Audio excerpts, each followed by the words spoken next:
قال الله تعالى إلهي بأوحر لم يكن ما يهانين الذين كفروا كوي قالوا بي من أهل الكتاب والمشركين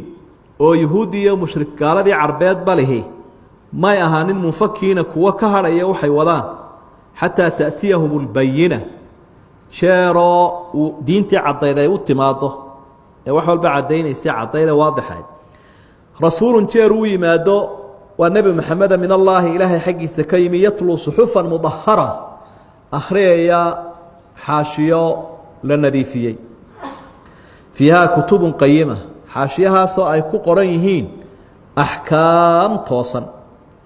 وما تفرق الذين kuwiis may khilaafin uutul kitaabka la siiyay yahuudi ilaa min bacdi maa jaaءathum الbayina diintii cadayd ee toosnayd markay u timid unbay iskhilaafeen wamaa umiruu lama farin ilaa liyacbudu الlah inay ilaahay keligii caabudaan baa la faray mukhlisiina lahu diin iyagoo ilaahay u gooni yeelaya cibaadada xunafaa iyagoo xaqa usoo leexanaya sidaasaa la faray ويقيم الصلاة ويؤتوا الزكاة وحال فرين صلاة وغان الزكاة بحيان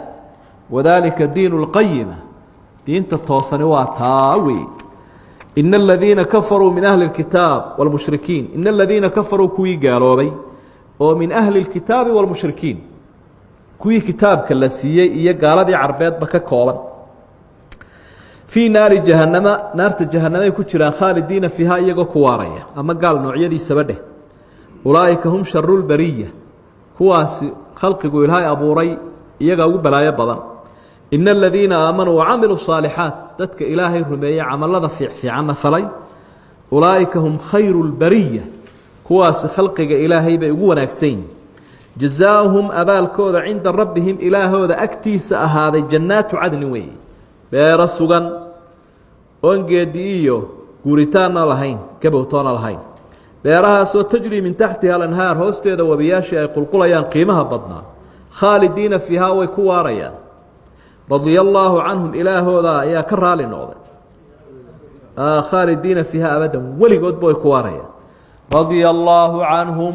ilaahooda ayaa ka raali noqday waraduu canhu iyaguna ilaahooda ay ka raali noqdeen daalika waxaasoo khayran liman cid buu u sugnaaday khashiya rabbah rabbigiisa ka cabsaday